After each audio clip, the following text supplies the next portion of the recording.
Well, hello and welcome back to my channel. This is another day, another shoot, and today we are in a cafe in the middle of Birmingham in the UK.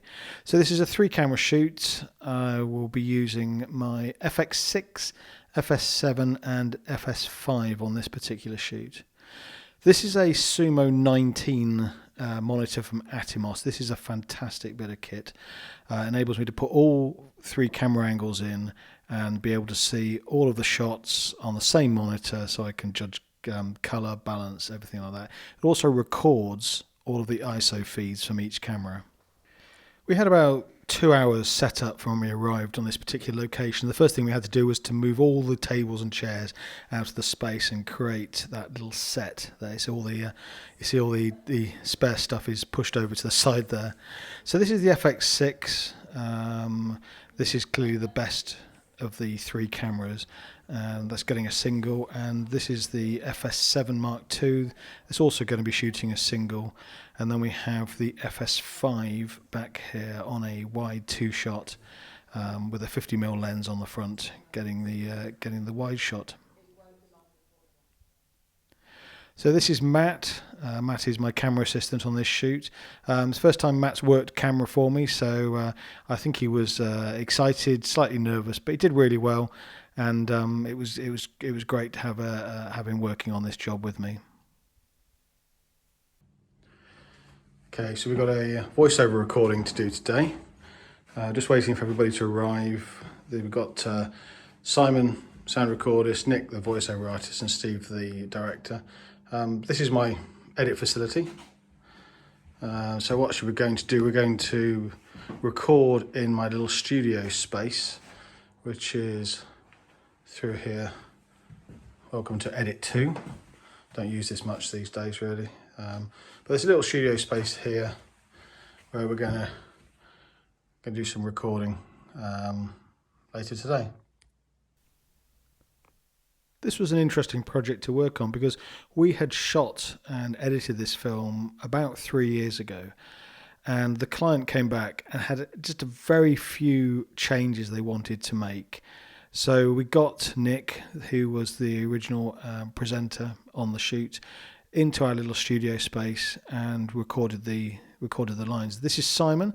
Simon's our sound recordist. I've worked with Simon for many years. Simon's been all over the world sound recording all sorts of different exciting things. Lives local to me, so it's great. We go out as a 2-person crew quite a lot. So Nick had a few lines of voiceover to record. So we set up a little area in the edge of our studio space, and we got Nick to read the lines. We had a couple of ADR bits we had to do as well, and we were able to cut those into the original film seamlessly. You really wouldn't know that we'd made some changes. The next thing we covered was local elections. This was overnight in a sports hall where the count actually happened. And then we went out onto the street to do some down the lines live. There's a Live View 300. I don't own this. This is a unit it's owned by a colleague of mine. And I go out on behalf of him as one of his cameramen. I provide all the camera gear. He provides the live view and the connectivity. It's lucky we had that little bit of canopy there because it started to drizzle, which isn't nice at that time in the morning.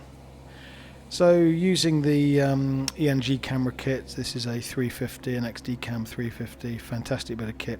I've owned this since 2012 and we're now 2023 and it's still regularly used. It's brilliant. So we're back in the edit suite, and I've got a Teams call coming up in about 10 minutes time. So I thought what I'd do is just give you a quick demo of how I do a Teams call. So I've got an A10 Mini Pro sitting there on the desk. That kind of just lives there now. And then that's a GoPro Hero 5, an old one. That's kind of like a glorified webcam. And if I spin over to the actual output of the screen, that's what the view the client gets. Morning, John. Hi, how are you? Yeah, afternoon, how are you? So during the Teams call I had earlier today, I had a phone call from one of my clients saying, could I do something tonight in Norwich for news? So I jumped in the van and I'm now 162 miles across country. So ETA is 18:15 We're not live until 8:45 this evening, but I think our call time is 7 p.m. So I've done really well actually to do 162 miles. I think I left at, well, I've been driving for 3 hours 24 minutes. So yeah, I'm just in the middle of nowhere really. I just stopped, have a quick break. So yeah, that's the life of being freelance.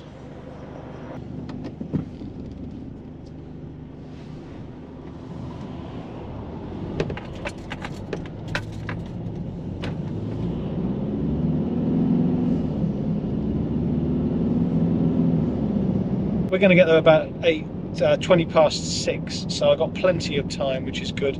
I don't like to rush.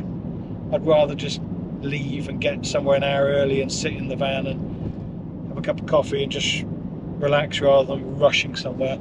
To be honest, to do 160, well, round total journey here will be 170 miles, and I got the call today at about 2:15 in the afternoon. I was actually on a Teams call at the time when the call came through, and just jumped in the van, sorted out my dog, dropped my dog off at my wife's company, jumped in the van, put all the gear in, and just left to come here. So to be honest, travelling across the UK, 170 miles, you know, you're going to hit some traffic, but I've been very, very lucky. Somebody asked me once what was the best thing about being freelance. There are loads of great things. The worst thing is just not knowing how the jobs are going to come in. After 20 years, they have always come in. You kind of hope that they will continue to come in, but you just never know. So like today, for example, my job I was going to do this evening was going to go and do the shopping for the week for the family, the food shopping. I just dropped everything to come and take this job. It's 170 miles there and 170 miles back, and we'll be done by 9 p.m. tonight. So it's going to be driving back through the night, which is fine. You know, it's what we do. It's quite exciting, really. You know, you just never know quite what the day's going to turn out like, and you know, you get a call and then you jump in the car and off you go. So yeah, it's pretty good. Best thing about being freelance, I'm just my own boss. If there's something I really don't want to do, you know, I've never been in a position just to turn work down because I just don't fancy it. But sometimes it's just not practical to do it. It's, you know, if I was doing another job tomorrow, the last thing I want to do tonight is to be getting home at 1, 2 o'clock in the morning after working all night, really, and driving all night. The actual work will only be like, the live will probably only be 2 or 3 minutes. The setup will probably be half an hour, 45 minutes. Pack down 10 minutes. That'll be a long. It'll take too long if it's 10 minutes. I can do it in 5. And then stop for some dinner on the way home. I like to have dinner on the way home rather than stopping now, because I'm just going to eat up all my reserve time if I stop somewhere now. I might as well get where I'm going. I'll probably knock on their door a quarter of an hour early. They'll be having their dinner because I think I'm going to someone's house, so I don't want to get there too early because, you know, they're expecting me at 7. But I don't like to be late. I'd much rather sit around and wait than rush. And because when I rush, I tend to break things. I don't know whether anybody else has that same problem, but that's when stuff goes wrong. If you're rushing, something's going to go wrong. If you're rushing, you're going to break something. And I don't like to break things. I like to keep all my gear nice and tidy, so I really don't want to rush.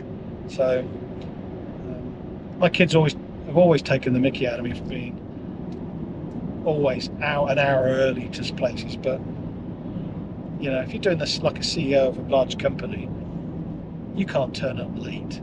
You've got to turn up when you say you're going to turn up. So if I'm due there at 7, I'm expected to be there at 6:45, which means I'm expected my time to be there at 6, so I'm ready. This is the setup in the house. It's got the LiveView 300 in the hallway.